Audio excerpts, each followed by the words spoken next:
जैन साथियों अहमदाबाद विमान हादसा, ब्रिटिश नागरिक समेत 2 लोगों की ज़िंदगी को बचाने का प्रयास किया गया। 2 लोग बचे हैं, 240 यात्रियों की मौत हो गई है।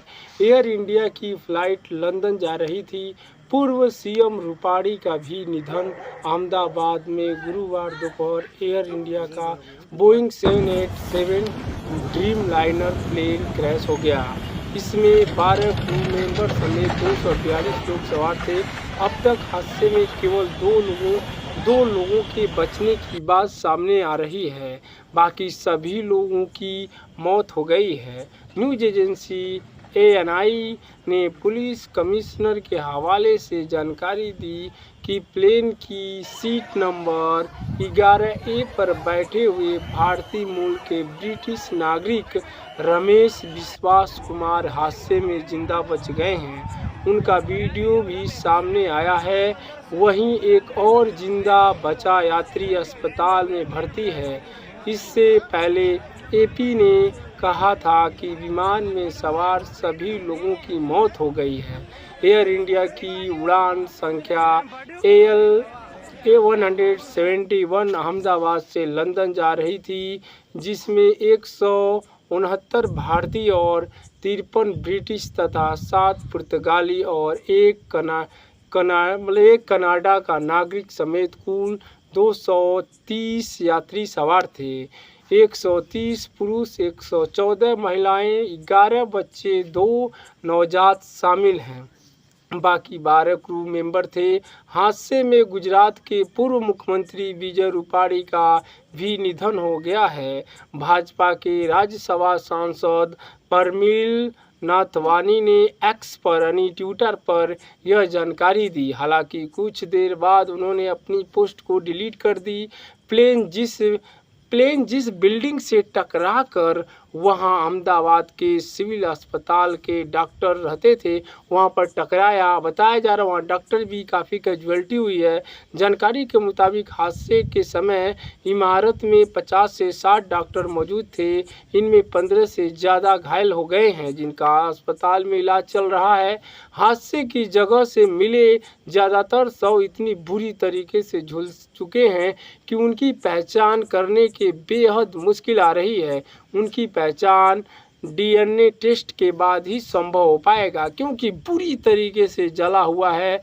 हृदय विदारक त्रासदी में गुजरात के अहमदाबाद में हुए एयर इंडिया विमान हादसे की खबर ने मन को बहुत ही झकझोर कर रख दिया है। 242 यात्री और अचानक जो ये हादसा हुआ, चालक दल के सदस्यों को लेकर लंदन जा रहा यह विमान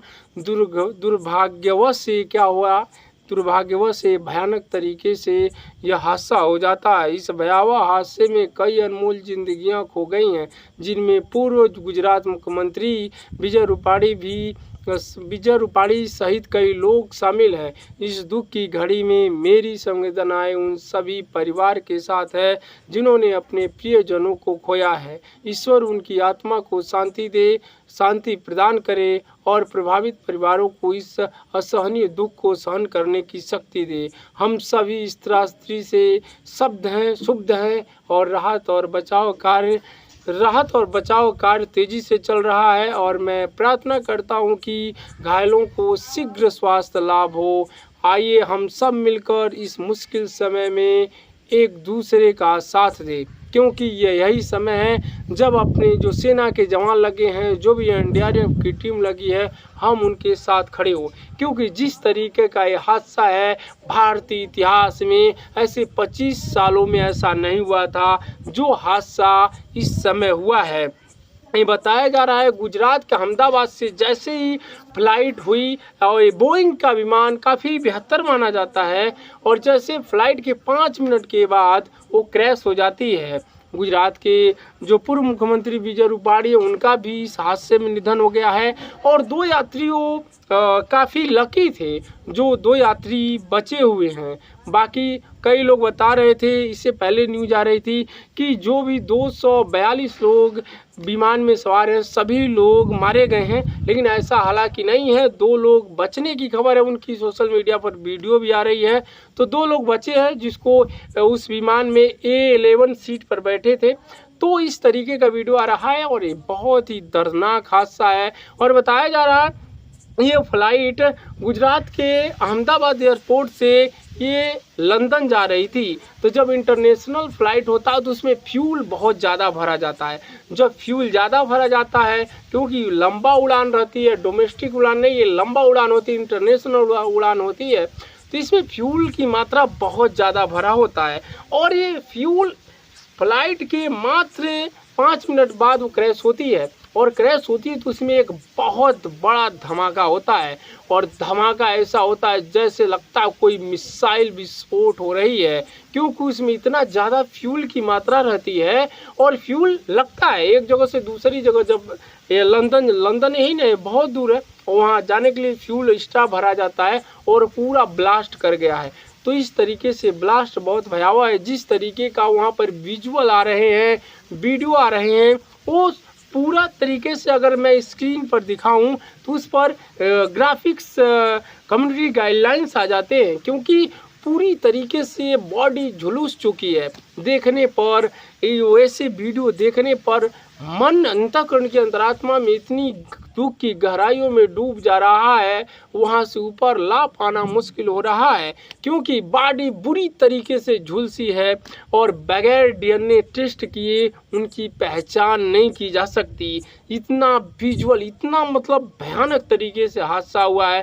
भारतीय इतिहास में 25 सालों में ऐसा कभी नहीं हुआ था जितना भयानक हादसा हुआ है। पूरे वर्ल्ड मीडिया से लेकर के ये राष्ट्रीय मीडिया तक लेकर के हर जगह, social media, mainstream media, हर जगह जो विमान हादसा है उसकी तस्वीरें शेयर हो रही है। जिस प्रकार के विजुअल आ रहे हैं ये बता रहे हैं कि हादसा कितना भयानक है।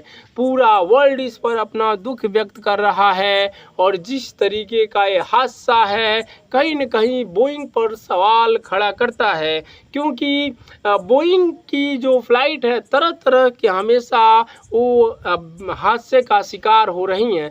तो कहीं न कहीं इसे जो बोइंग का बनाने वाली जो कंपनी है उसे विशेष ध्यान देना होगा, क्योंकि बोइंग के साथ जो चीज़ें लगाई जा रही हैं वो बताया जा रहा है कि वो कहीं न कहीं समस्या क्रिएट कर रही हैं। और क्या इस समय जब इंटरनेशनल फ़्लाइट होता है तो उसके इंजन का प्रॉपर जांच किया जाता है, क्योंकि लंबा इंटरनेशनल फ़्लाइट है।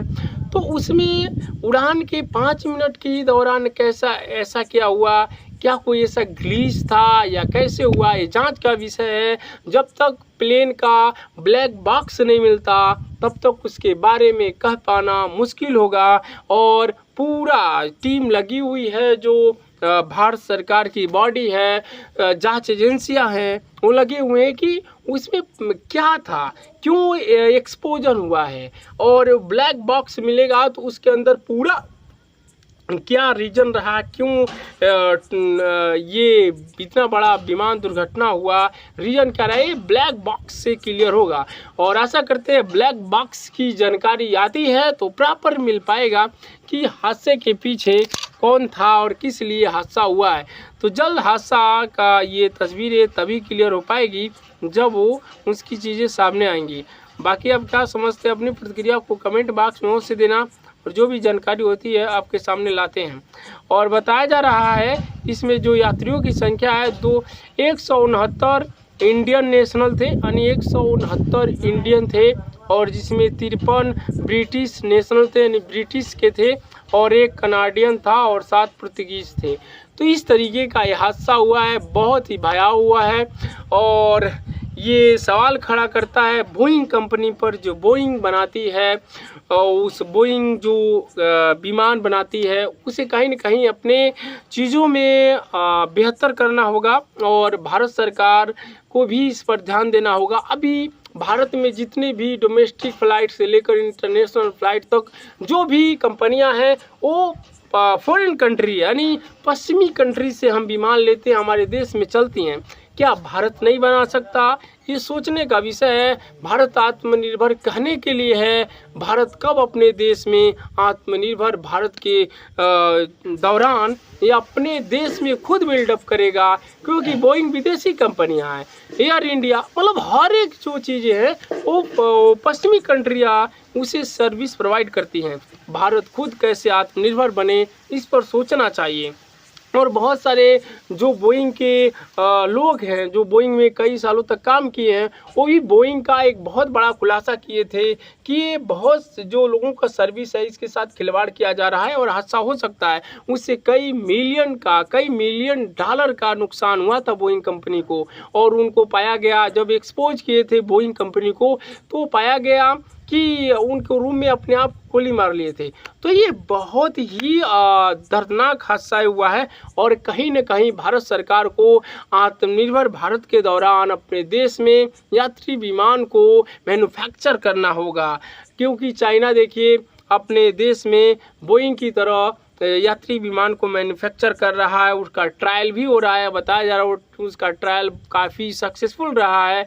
तो भारत को भी इस पर ध्यान देना होगा। हमें यात्री विमान के लिए फॉरेन कंट्री, पश्चिमी कंट्री या दूसरी कंट्री पर निर्भर नहीं रहना है, अपने आत्मनिर्भर भारत की तरफ बनाना है, तभी हम इस प्रकार के हादसे को रोक सकते हैं। बाकी आप क्या समझते हैं, अपनी प्रतिक्रिया को कमेंट बॉक्स में अवश्य देना। इसी के साथ जय हिंद, जय भारत। वीडियो अच्छा लगे तो दूसरों को भी शेयर करिएगा। जय हिंद।